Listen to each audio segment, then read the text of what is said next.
No, no, no.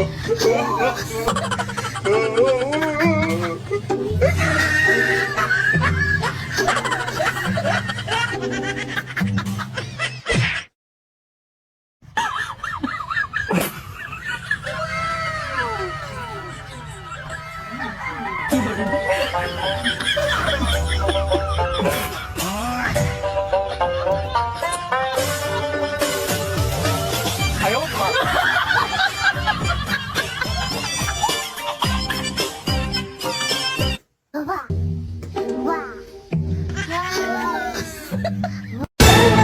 Sorry.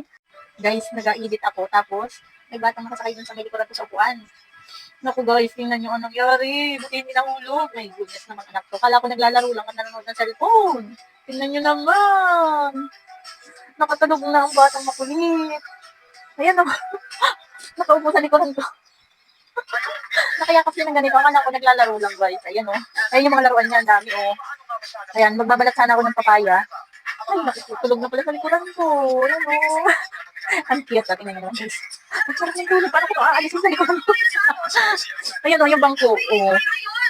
Ayan.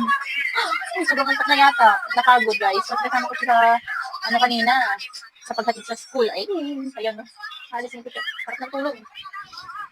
Ayan. Ah. Ay, hindi ka. 25 kilos pa naman ito. Masarap ng tulog. Ang hirap. Ah. Ang sarap ng tulog. Talagang bata. Ayan. Higa ko muna to guys. Hindi, baka mahulog.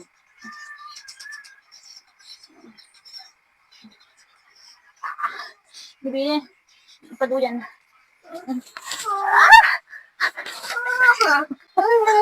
Sorry.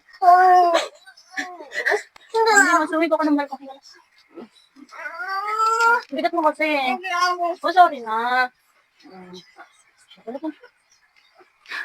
Ang bigat.